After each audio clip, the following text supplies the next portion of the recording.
अरण्य कांड में दो पात्र हैं, एक तो जयंत है और दूसरा जटायु है। समझना जरा, जयंत और जटायु। और इधर आप देखें अयोध्या कांड में महाराज दशरथ हैं राजा की भूमिका में, ये दो पक्षी की भूमिका में हैं। अरण्य कांड के दो पक्षी हैं जयंत और जटायु।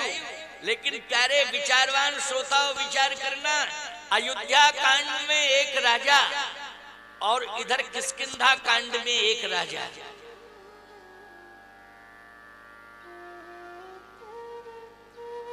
दशरथ जी महाराज महाभाग हैं, महाभाग हैं महाराज श्री दशरथ। लेकिन ऐसे महाभाग महाराज श्री दशरथ को तीन काल त्रिभुवन जगमाही भूरि भाग दशरथ समनाही, उनको हरिधाम नहीं मिला, उनको सुरधाम मिला। लेकिन बहुत बड़ा अपराधी है बाली, राम बाली निज धाम पठावा। बताइए भाई, क्यों बाली को ऐसा कौन सा कर्म बाली के द्वारा अच्छा हुआ कि सारे अपराध क्षमा कर दिए गए और सीधा उसे वैकुंठ भेज दिया, हरिधाम। बोलो भाई, विचारणीय बिंदु है कि नहीं? है विचारणीय प्रसंग है। अब सुनते जाओ, मैं क्रम से ही चल रहा हूं, इधर उधर नहीं जा रहा हूं। अरण्य कांड किष्किंधा कांड तक पहुंचूंगा आज। किष्किंधा कांड में आज की कथा का विश्राम होगा। अभी कौन सा कांड चल रहा है? अरण्य कांड चल रहा है। लेकिन महाराज दशरथ जी को मैं इसलिए ले रहा हूं कि बार बार दशरथ जी महाराज ये चाहते थे कि अंत समय राम आ जाए, अंत समय राम आ जाए। लेकिन राम जी नहीं मिले। मिले क्या?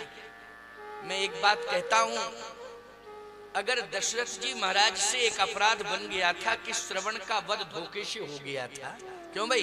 श्रवण का वध धोखे से हो गया था, तो वो तो धोखे से हुआ था, जानबूझ करके उन्होंने अपराध थोड़ी किया। अनजाने में ये भूल हो गई थी। अगर अनजाने में ये भूल हो गई थी तो इतना बड़ा पनिशमेंट मिल गया महाराज दशरथ को कि वैकुंठ से वंचित हो गए और वो सीधे देवताओं के यहां पहुंच गए, सुरधाम स्वर्ग में रहे। लेकिन प्यारे, कौन सा ऐसा पुण्य हुआ, पुण्य का अभ्युदय हुआ कि इतना बड़ा अपराधी बाली सीधा चला गया वैकुंठ। राम बाली निज धाम पठावा। अब ये प्रसंग बहुत महत्वपूर्ण है। इधर जयंत को सजाए मौत की जगह सजाए माफ, बस एक नयन कर तजेऊ भवानी। गोस्वामी जी ने लिख दिया अंत में, सुन कृपालु अति आरति वाणी, सुन कृपालु अति आरति वाणी, एक नयन कर तजेऊ भवानी। अच्छा बोलो, ये सौभाग्य दुर्भाग्य से जो सौभाग्य मिला, ये दुर्भाग्य सौभाग्य में परिणित हुआ, इसके मूल में नारद जी की भूमिका है कि नहीं? किसकी भूमिका है? नारद जी की भूमिका है। और नारद जी के द्वारा आज सारा का सारा दुर्भाग्य सौभाग्य में बदल गया। जयंत का गुरु की शरण में पहुंच जाओ, तुम्हारा जितना भी दुर्भाग्य होगा वो किस में बदल जाएगा? सौभाग्य में बदल जाएगा। और श्री सीताराम जी की प्राप्ति होगी। प्यारे, आज सौभाग्य मिल गया।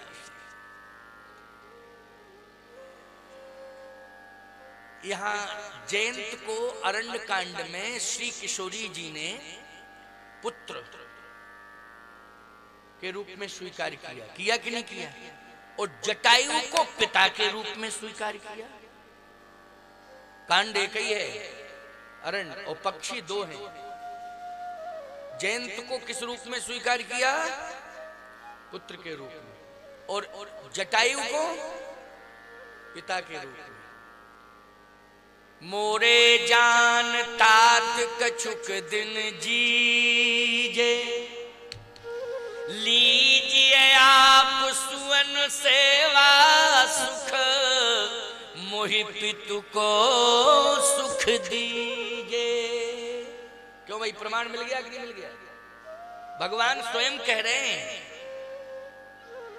मोरे जान तात कछुक दिन जीजे, लीजिए आप सुवन सेवा सुख, मोहि पितु को सुख दीजे।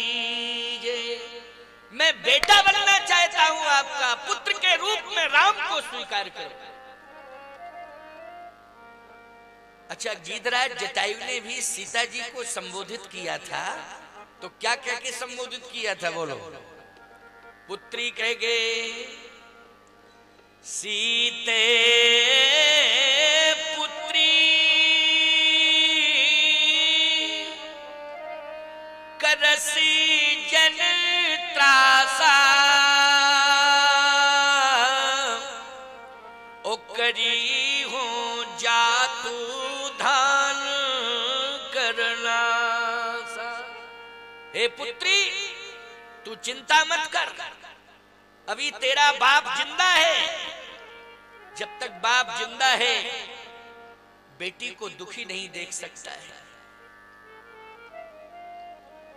यदि बेटी संकट में फंसी हुई है, भले ही बाप बूढ़ा क्यों ना हो गया, लेकिन बेटी को संकट से दूर करेगा, संकट से उबारेगा।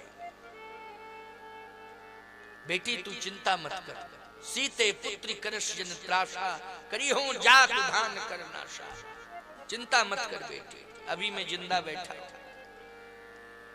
अच्छा बोलो भाई, जनकपुर से सीता हरण पर कोई प्रतिक्रिया हुई? जनकपुर से कोई प्रतिक्रिया आई सीता हरण पर? मैंने वाल्मीकि रामायण को भी पढ़ा, मैंने संतों से भी परामर्श लिया, लेकिन जनकपुर से महाराज श्री जनक के द्वारा सीता हरण पर कोई प्रतिक्रिया नहीं हुई। श्री किशोरी जी जब अयोध्या से चित्रकूट में आई, तब तो जनक जी ने प्रतिक्रिया की थी कि पुत्री पवित्र किए कुल दो, सुजस धवल जग कर सबको। कल के प्रवचन में सुना था। क्यों भाई? तापस वेश जनक सिय देखी, भयो प्रेम परितोष विषय की, पुत्री पवित्र किए कुल दो, सुजस धवल जग कर सबको। लेकिन सीता हरण पर श्री जनक जी महाराज मौन रहे। और सीता हरण पर दशरथ जी भी मौन रहे। आपको दशरथ जी तो इसलिए मौन रहे कि वो थे ही नहीं, तो क्या प्रतिक्रिया करते? वो प्रतिक्रिया क्या करते? जब वो मौन रहे, जनक जी तो हैं इसलिए मौन है, लेकिन दशरथ जी महाराज थे नहीं, तो प्रतिक्रिया क्या करते? आइए हमारे महामंडलेश्वर श्री महंत माधवदास जी महाराज, जो संतों के बड़े लाडले प्यारे हैं, संतों की बहुत ही उनके सम्मान की रक्षा करने में आपकी अहम भूमिका रहती है। संतों के अस्तित्व की लड़ाई लड़ने में हमारे माधवदास जी महाराज की प्रमुख भूमिका रहती है कि संतों का अस्तित्व बचना चाहिए। आज वो इस अखाड़े को अपना परिवार मानते हैं, घर मानते हैं, और हमारे महंत श्री सीता वल्लभ शरणजू महाराज की बड़ी प्रशंसा करते हैं। आज साथ में ही तो माता जी का दर्शन करने हम लोग गए, तो रास्ते में चर्चा केवल सीता वल्लभ शरणजू महाराज की हुई, और किसी की चर्चा ही नहीं हुई। यही चर्चा हुई कि संत सेवा, गौ सेवा, ये उत्सव और आज ये व्यवस्थाएं और ये जो विस्तार, ये विकास, ये जो श्री सीता वल्लभ शरण जी महाराज के हाथों से हो रहा है, ये चर्चा का विषय साधु समाज में बना हुआ है। ये पूरे अखिल भारतीय साधु समाज में चर्चा का विषय बना हुआ है कि इस समय बड़े अखाड़े में बड़ी अच्छी संत सेवा हो रही है, बड़ी अच्छी गौ सेवा हो रही है, बड़े अच्छे उत्सव हो रहे हैं। पूरे देश के संतों में ये चर्चा है। ये तो सामने बैठे हुए हैं महाराज, यही चर्चा हो रही थी कि नहीं? कोई मैं झूठ थोड़ी बोल रहा हूं, बिल्कुल अक्षर से यही चर्चा हो रही थी। अब बताइए भाई,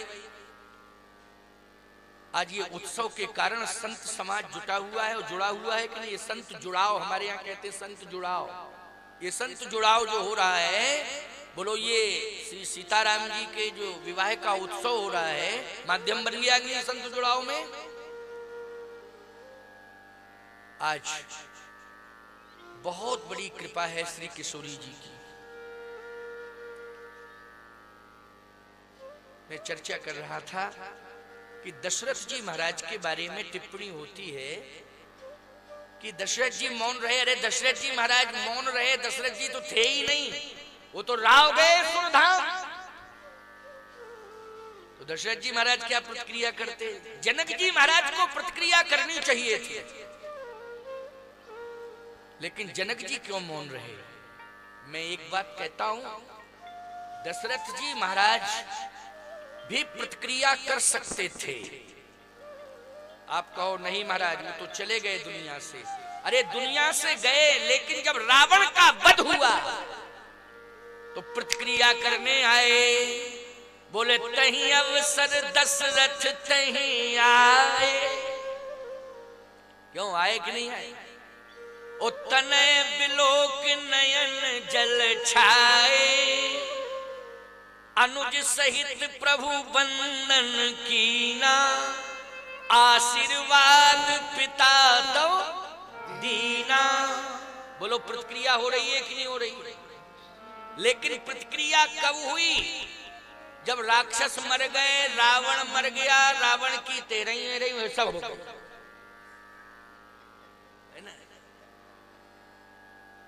एक सज्जन कहने लगे महाराज रावण की त्रयोदशी को खाने कौन गया था? इतना अन्यायी अत्याचारी था, उसकी तेरही को कौन खाने गया? मैंने कहा उसकी तेरही को खाने के लिए काक कंक ले भुजा उड़ाही, एक ते एक चीन ले। ये सब जो है खाने गए। क्यों भाई भंडारे गए कि नहीं गए त्रयोदशी में? क्यों ये रामायण की चौपाई है कि अपने मन से बोल रहा हूं? जल्दी बोलो। एक ते एक छीन ले खाए। आज के प्रसंग में कौआ पहले ही शुरुआत में आया, वो कौआ पीछा नहीं छोड़ रहा। सावधान। दशरथ जी महाराज भी मौन हैं, स्वर्ग में बैठे हैं लेकिन मौन है। महाराज श्री जनक भी मौन है, पूरे देवता मौन है इस घटनाक्रम में। सीता के विलाप सुन भारी, भयउ चराचर जीव दुखारी। चराचर के जीव दुखी तो हैं, लेकिन मौन है, प्रतिक्रिया नहीं कर रहे हैं। दुखी हैं सब, मौन है। रावण का भय है, लेकिन मैं एक बात कहता हूं, सीता हरण कांड में जनक जी को तो भयभीत नहीं होना चाहिए रावण से। बोलो भाई। महाराज श्री जनक तत्काल अगर कोई प्रतिक्रिया नहीं कर सकते थे अथवा नहीं आ सकते थे तो 14 महीने तक श्री किशोरी जी लंका में रही। तो 14 महीने के अंदर कोई प्रतिक्रिया होनी चाहिए थी। बोलो होनी चाहिए थी कि नहीं? सावधान, बस सुनते जाओ। विपत्ति में श्री किशोरी जी को जनक जी की याद नहीं आई, जटायु जी की याद आई। किसकी याद आई? जटायु जी की याद आई। जटायु जी की याद आई। श्री सूरदास जी महाराज ने एक संकेत किया है, सूरदास जी ने एक संकेत किया है कि हनुमान जी जब पहुंचे श्री जानकी जी के समक्ष अशोक वाटिका में, तो उस समय सूरदास जी का भाव है। तुलसीदास जी ने तो नहीं लिखा, लेकिन सूरदास जी ने लिखा। कि जब हनुमान जी परिचय दे रहे थे तो जानकी जी ने कहा परिचय मत दो। रामदूत में मातु जानकी सत्य शपथ करुणा निधान। सूरदास जी कहते हैं कि जानकी जी ने कहा तुम रामदूत हो, राम भक्त हो, ये मैं मान रही हूं, कसम असम खाने की जरूरत नहीं है। राम भक्त को कसम नहीं खानी चाहिए, राम भक्त तो सत्य ही बोलता है। लेकिन ये बताओ तुम आए कहां से हो? देखो, ना तो अवधपुर के बारे में पूछा, ना जनकपुर के बारे में पूछा, और ना प्रभु राम के बारे में पूछा, और ना ही लक्ष्मण के बारे में पूछा। सूरदास जी कहते हैं सबसे पहले श्री जानकी जी ने अगर पूछा है तो हनुमान जी से जटायु जी के बारे में पूछा। ये देखो भाई, अगर श्री तुलसीदास जी महाराज के मानस या उनके साहित्य का सम्मान हम लोग करते हैं तो सूरदास जी महाराज के साहित्य का भी सम्मान करते हैं, हृदय से उसे भी स्वीकार करते हैं। कबीरदास जी के साहित्य का भी हम सम्मान करते हैं, उसे भी स्वीकार करते हैं। आंखों में आंसू आ गए श्री किशोरी जी के। कहा एक बात बताओ, रामादल से आए हो ना? हाँ। रामदूत हो? हाँ। केवल सूचना ही देते हो कि और भी कोई सेवा? का नहीं, प्रभु की सेवा करता हूं, जब आदेश मिलता है, जैसा मिलता है उसका पालन करता हूं। रामादल से आए हो तो इतने महीने हमको रहते रहते हो गया, लेकिन मैं दुखी हूं। दुखी आप क्यों हैं? कहा मुझे अभी तक ये समाचार नहीं मिला। कौन सा समाचार? जानकी जी कह रही हैं, कहो कपि कहीं भांति जटायु। हे कपिराज, ये बताओ जटायु जी कहां हैं और कैसे हैं, उनकी क्या स्थिति है? जब से मैं आई तब से उनके बारे में आज तक मुझे कोई समाचार नहीं मिला। बोलो भाई। जानकी जी ने सूरदास जी के मत से श्री हनुमान जी से पूछा तो रोते हुए किसके बारे में पूछा?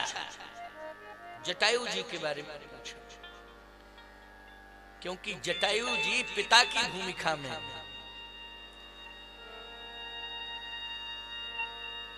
हनुमान जी ने कहा कि आपका संबंध क्या है उनसे? श्री दशरथ जी के बारे में हम जानते हैं, जनक जी के बारे में हम जानते हैं, प्रभु राम के बारे में हम जानते हैं, लक्ष्मण जी के बारे में हम जानते हैं कि क्या संबंध है। लेकिन जटायु जी के बारे में क्या संबंध है आपके? उनसे आपका क्या परिचय और क्या संबंध है, ये मैं नहीं समझ पा रहा। जानकी जी ने कहा वो मेरे पिता है। क्या है? पिता है। पिता है? हाँ। कहा विपत्ति काल में पुत्री कह करके मुझे संबोधित किया। हे कपिराज, विपत्ति काल में श्री जटायु जी महाराज ने पुत्री कह करके मुझे संबोधित किया। सीते पुत्री